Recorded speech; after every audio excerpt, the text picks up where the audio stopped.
Hi guys, welcome back to the channel. There has been a lot of news in the Wizarding World of Harry Potter this month, July. And because it's July 31st, I figured we would do a roundup of news for the month of July, starting with the biggest news, that is the Wizarding World of Harry Potter in Florida. Now, if you guys didn't know, July 31st is JK Rowling's birthday, aka Harry Potter's birthday, because JK Rowling planned Harry's birthday to be the same as hers. It's kind of a nod to herself, I guess. So, I didn't think they would do a whole lot of announcements today because of September 1st coming up in literally a month. But here we are, we have some huge news. So the very first news we're going to look at today is this. So here is the news from Universal Studios Orlando Resort, so that's in Florida, mind you. From the magical streets of Paris to the British Ministry of Magic. From 1920s Paris to 1990s Ministry of Magic, experience the wonder of the Wizarding World of Harry Potter. Ministry of Magic opening 2025 at Universal Epic Universe. That's funny, isn't it? Universal Epic Universe. That's literally like you. UE? Anyway, all images shown are artist conceptual renderings. So here are the images. Now I believe this is already old, but we're gonna watch a different video. Ooh, can I explore? Ooh, cool. So if you guys didn't know, this is Fantastic Beasts and Harry Potter. Now I find it very interesting that they're going to be using Fantastic Beasts. And I guess it makes sense, but here's my thought process on this.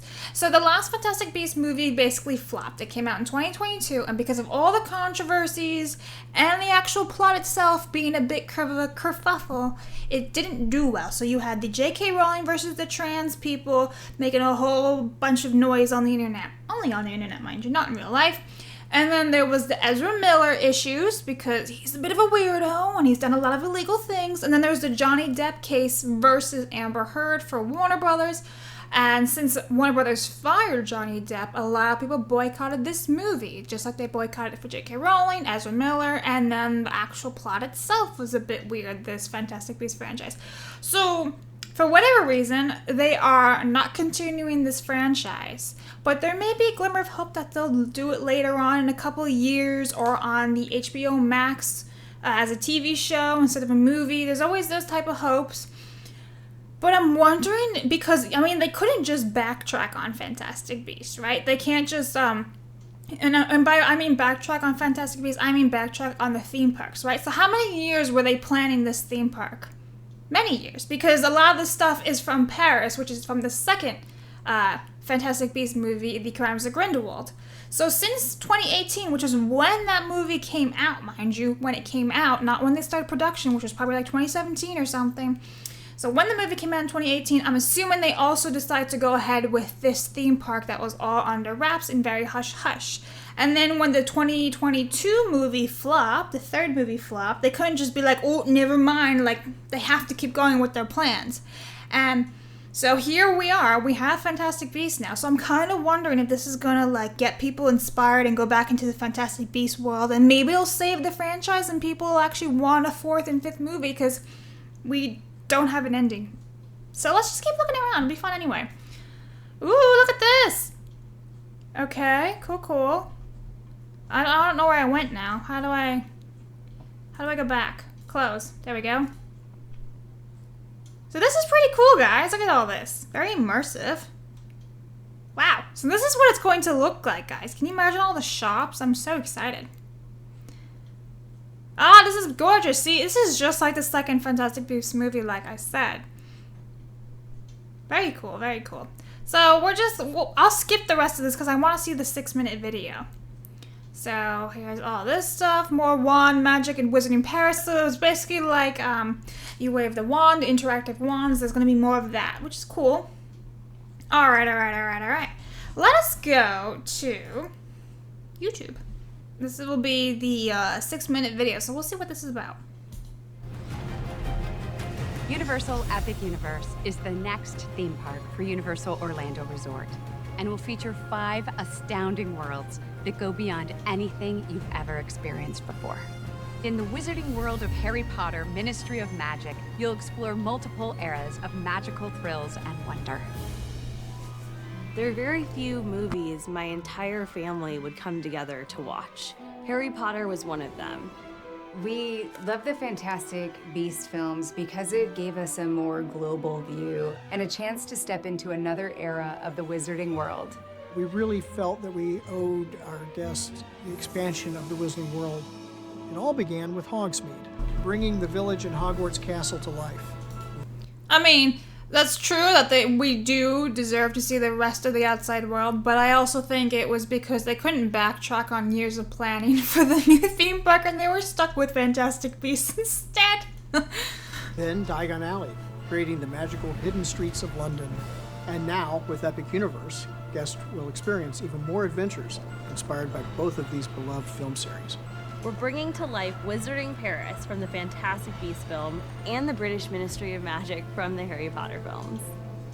As guests walk through the portal, they're instantly transported to 1920s Muggle Paris, where they pass through the Phoenix Arch that takes them to Place Cachet in Wizarding Paris, inspired by the Fantastic Beasts film.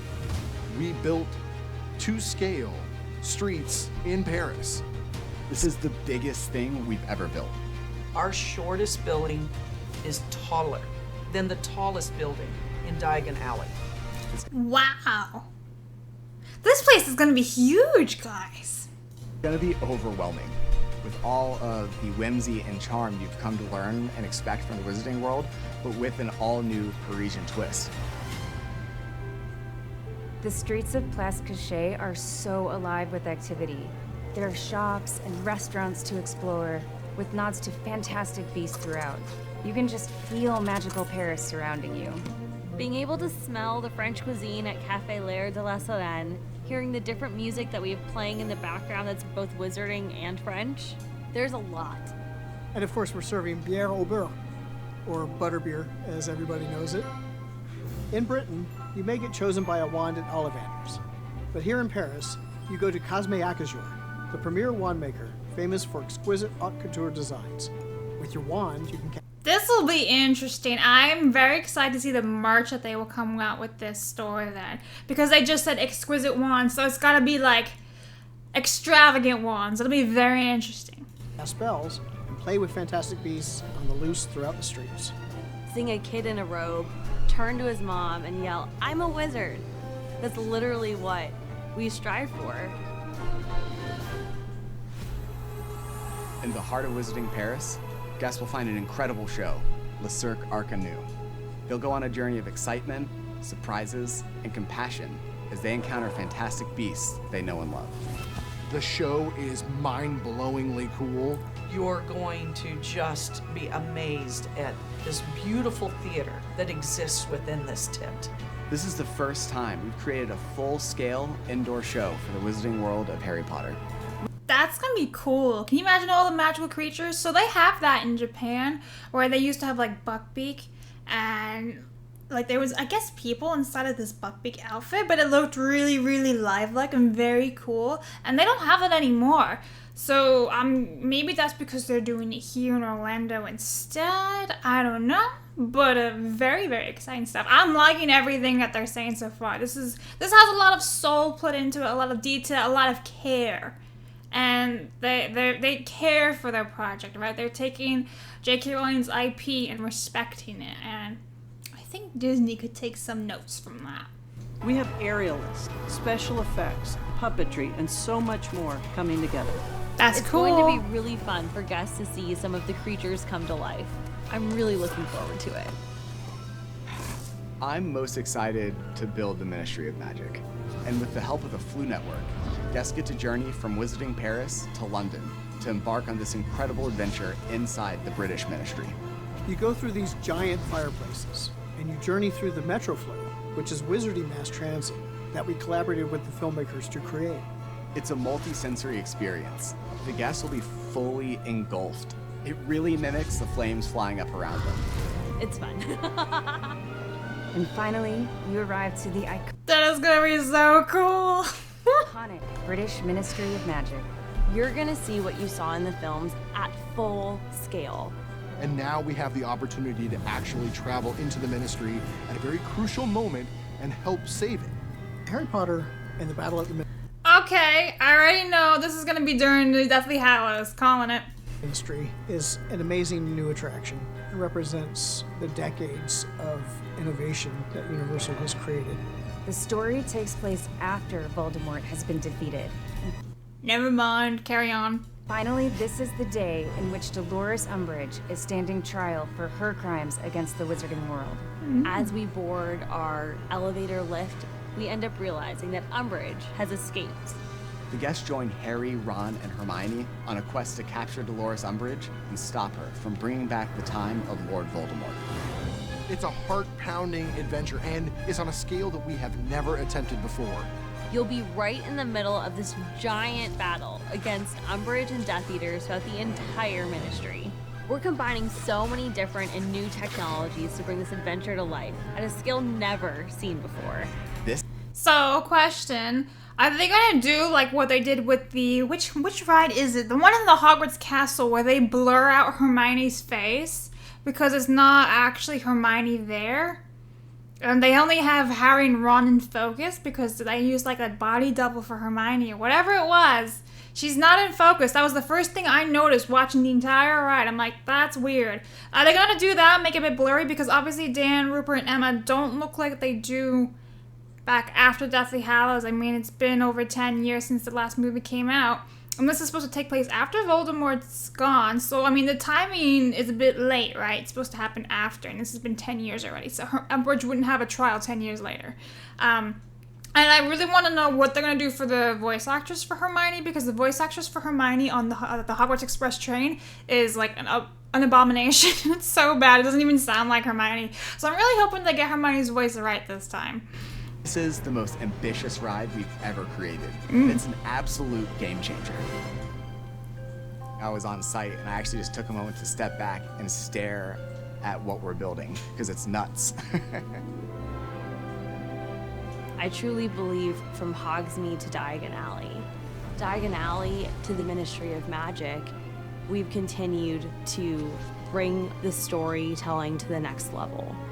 Epic Universe is all about immersing our guests in these larger-than-life worlds, creating a space that guests are going to make memories in for decades to come is so special. And doing it with stories as powerful as Harry Potter and Fantastic Beasts is just a once-in-a-lifetime opportunity that I'm so grateful to be a part of. We're thrilled to expand the wizarding world of Harry Potter and bring even more adventures to life for our guests. The addition of this world creates an incredible Wizarding World trilogy across Universal Orlando.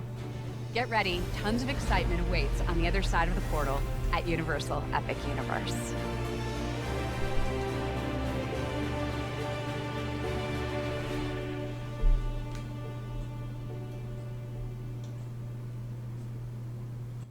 Super cool. I'm ecstatic for this. I think it's gonna be great. Universal Studios has yet to fail me like other companies have, so I'm stoked for this. I see nothing wrong with this. However, guys, my later question is, has Imelda Staunton, and she plays Umbridge, has she gone and filmed stuff for this new ride, or they get somebody else? I really hope they're using her voice or likeness or something like that, because I don't think there's anyone who can do it better than Imelda for Umbridge, but that's just me.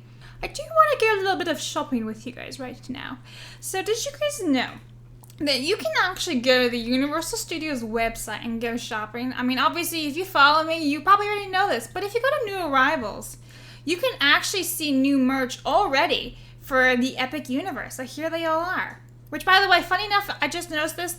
Now the Chocolate Frog mystery pins are available online. If you watched my previous videos, you know that was a saga and a half to get my correct order.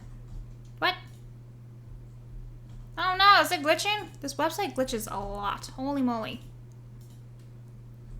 Okay, let's try again. Oh no! Alright, let's do this. Okay, here we go. There we go, that's better. Glitchy website. Okay, so look at this. Look at all the new merch they have ready to go. Dark Universe merchandise, Epic Universe merchandise, Ministry of Magic, which is what I'm curious about. I want to grab this pin one of these days. Isle of Burke, which is gorgeous stuff. So cute. So again, I am ecstatic for this new theme park. I think it's gonna be really, really fun. By the way, I didn't really tell you guys, I'm wearing my Harry Potter and the Sorcerer's Stone t-shirt today in honor of JKR and Harry Potter's birthday. Just saying. Alright. Let's carry on, shall we? So, what else is in the news? Well, let's just do a little bit of, like, celebrity gossip, because I'm a woman, and that's why. But Harry Potter star Miriam Margolyes says she can't walk as spinal condition worsens. So unfortunately, Miriam Margolyes is 83 years old and she's having some serious medical conditions. Now, obviously, I wish her the very best, regardless of her attitude towards Harry Potter fans. If you guys remember, she was an absolute umbrage to the Harry Potter fans, saying, get over it, it's over, it's for children, yada, yada, yada. Basically, I'm all for just leaving people alone and letting them have their fun as long as they're not hurting anybody, right? So there's that. Moving right along to some more gossip, guys. Okay, I don't know if you guys know this gossip, but did you know that the actor who plays Gilderoy Lockhart was married to the actress who plays Professor Trelawney? It's like a whole saga, and then he cheated on Professor Trelawney with the actress who plays Bellatrix Lestrange. What a saga! I know. So, basically, Kenneth Branagh cheated on Emma Thompson with Helena Bonham Carter, and then years later, because this happened in like the 90s, if I'm not mistaken. So this was years and years and years ago, and luckily, Emma Thompson never had a scene with Kenneth Branagh because they weren't even in the same Harry Potter movies together. So, like, whew, no drama there for any of the cast and crew. However, Emma Thompson's daughter literally roasted Ken, saying she's everything and he's just Ken.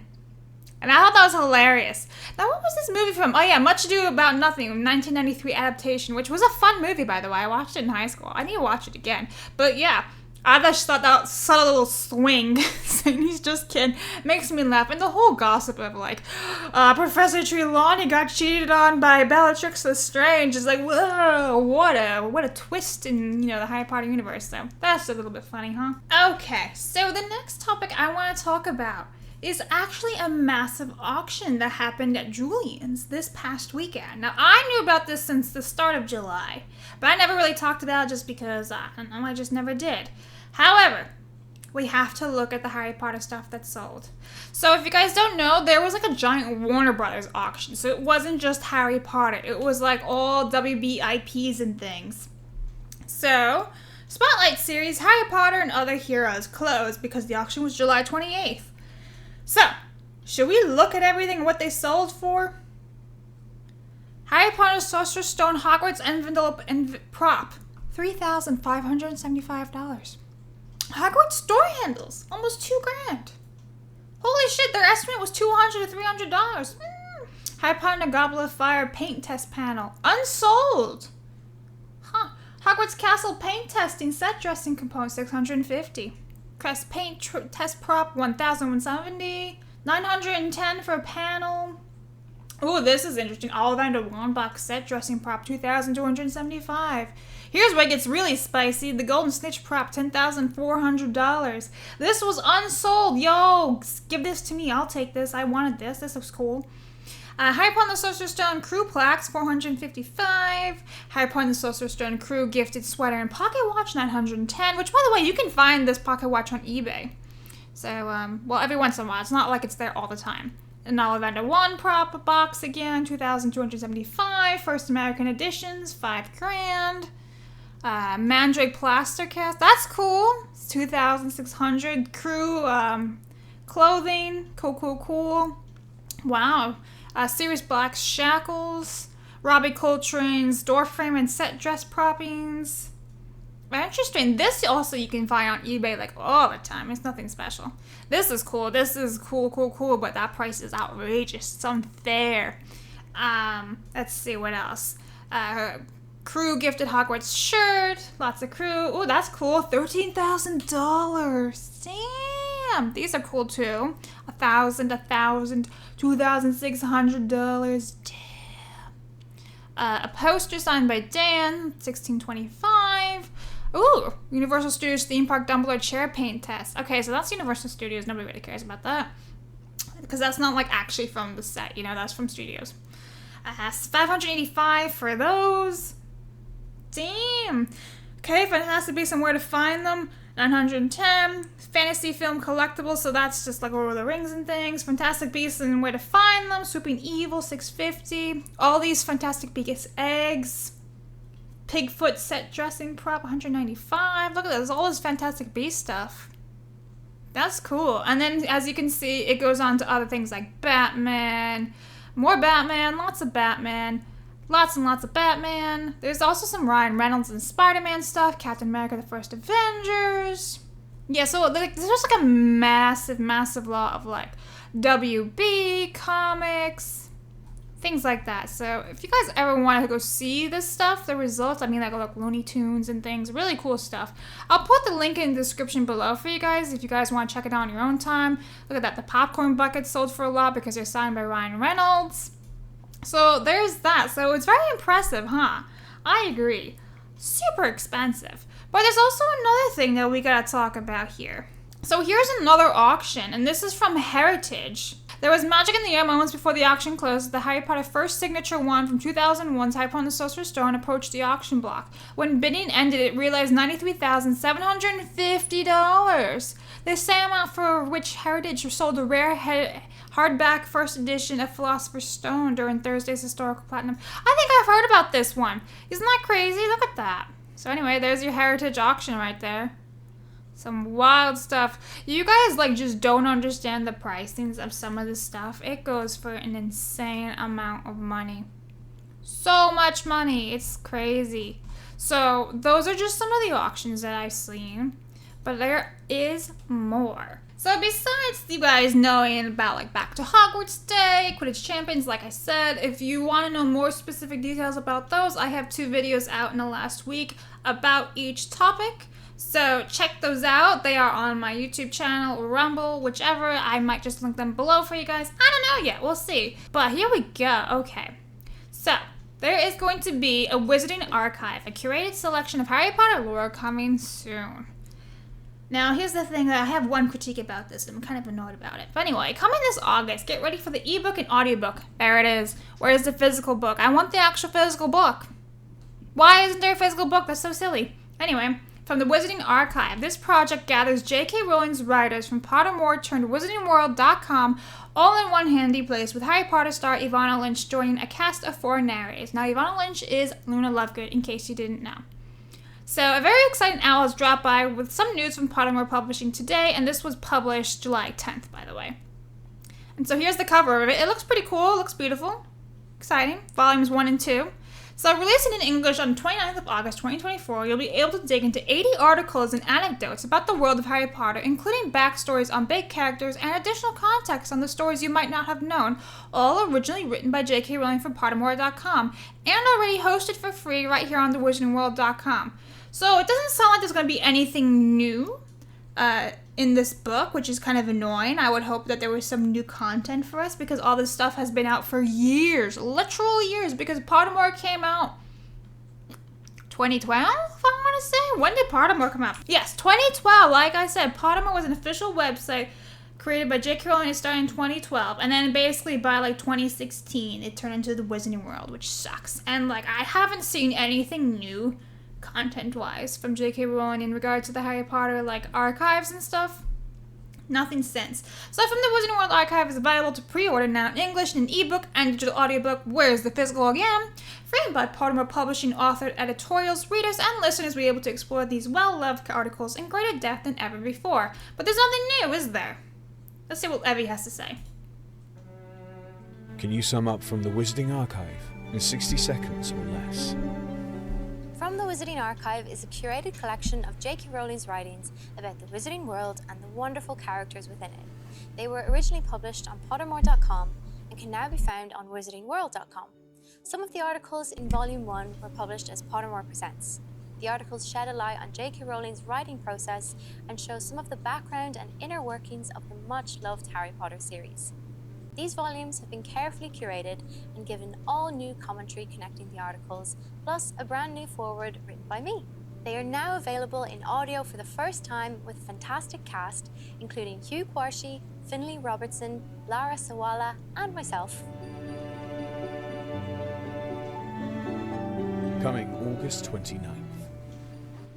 kind of wish there'd be extra bonus things, like something specific here, like an exclusive. Bummer. Anyway, so that's basically the end of it, and then all different languages will come out, and then this is just other information. The end. All royalties will be donated by Pottermore Publishing to the Lumos Foundation, which is nice. That is basically a charity for children. Oh yeah, and I never talked about this with you guys. So this is not July news. It's actually April 25th, 2024 news. But why not now? Because apparently they're actually casting now for it. So original Harry Potter stories to be released as full cast audio productions.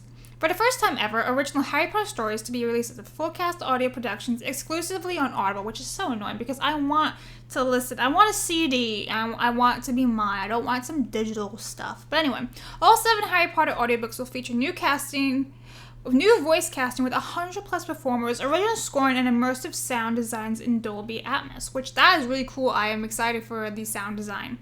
I don't really care about this whole casting and stuff like that. I will love my Stephen Fries forever, but that's fine.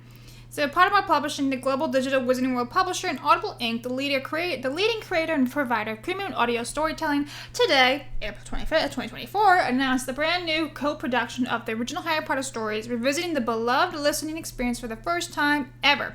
So it's scheduled for late 2025 when it's coming out, which is funny because in 2026 the show will be out. So we get so many different versions of Harry Potter now. It's gonna be wild. A bit too saturated for my liking. Less is better, to be honest, especially nowadays with Hollywood. And that's basically the gist of it. The rest of it is just like mumbo jumbo info. Here's a little trailer. We can watch that. Lumos. I must expect great things from you, Mr. Potter.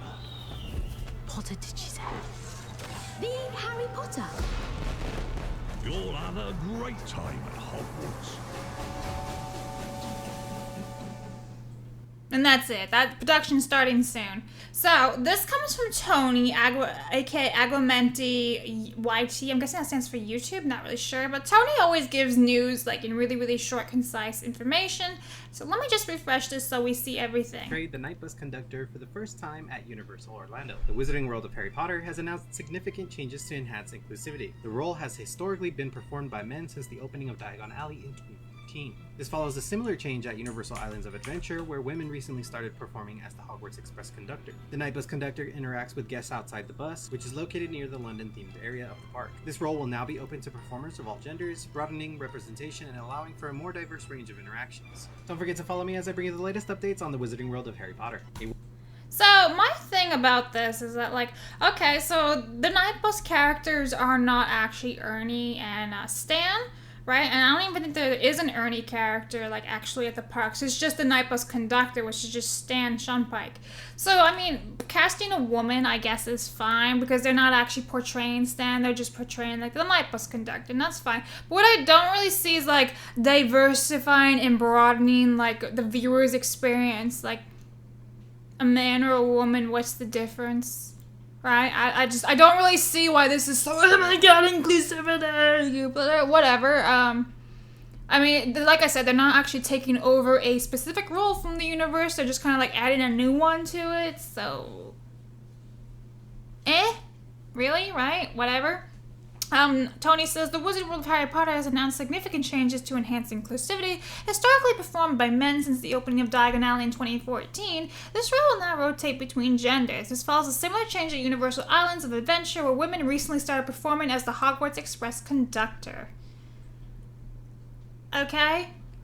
I don't, like, this whole thing, broadening representation, allowing for a more diverse range of interactions, like, they're a night bus conductor, or they're like, you know, a platform 9 3/4 Hogwarts Express conductor. What's the difference between genders? I don't get it. But whatever, I digress. To each their own, right? Now, I want to go on to something about the Wizarding World website, since we were just talking about that.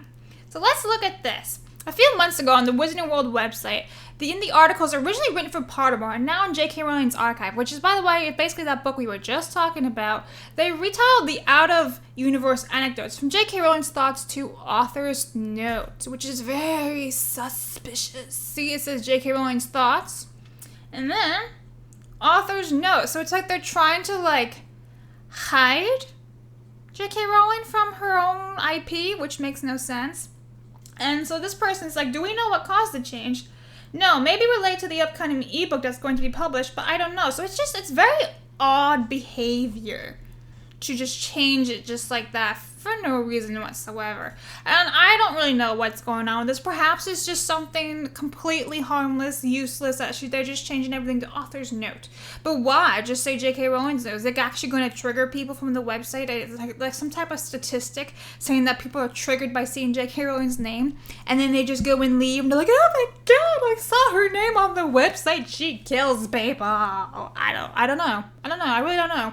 But just thought I'd share that with you. I think it's weird. But in case people are confused and thinking based off of that she's going to sell her IP, the Brit Workshop on June 12th said, off topic, but please don't sell Harry Potter. Keep control of it. J.K. Rowling actually responded back saying, don't believe clickbait nonsense. It's mine and staying mine.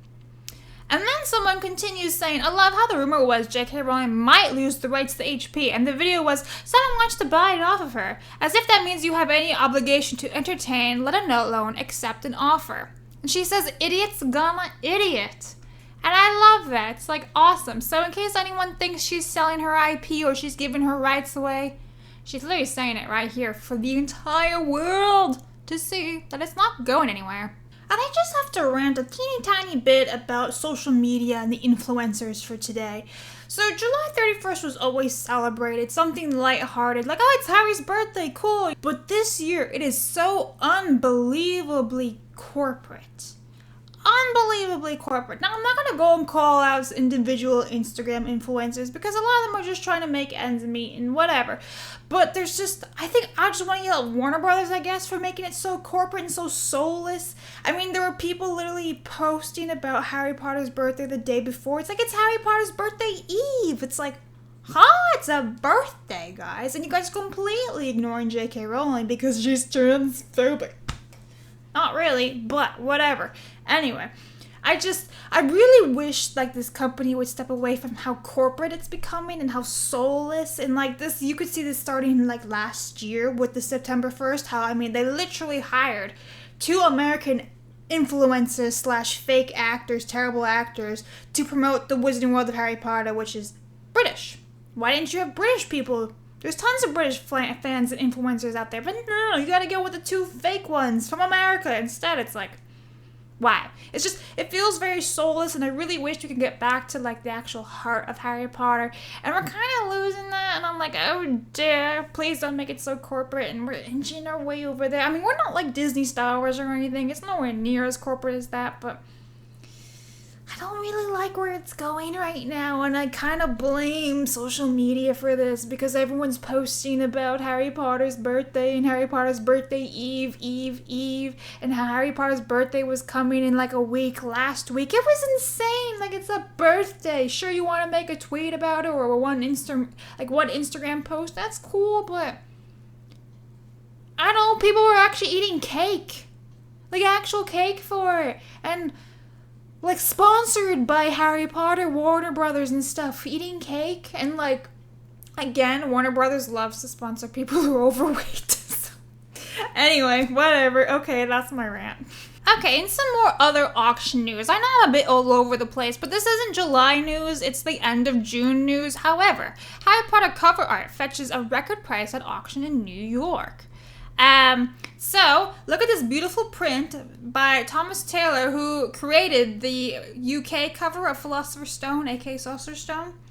And this was sold at auction. So, I mean, it's gorgeous, right? That's absolutely gorgeous. So, this print was sold for $1.9 million, guys. That lasted 10 minutes. A 10-minute auction is sold for $1.9 million. So, that's a bit insane, isn't it? So, there's that. And there it is again. You can actually see it.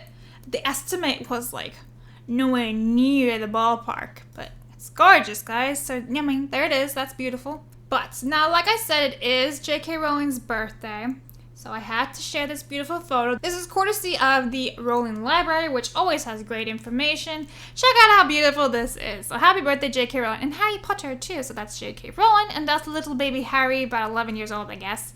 I think it's a very, very sweet photo. So guys, that's basically the roundup news for Harry Potter July, and a little bit of April, a little bit of June.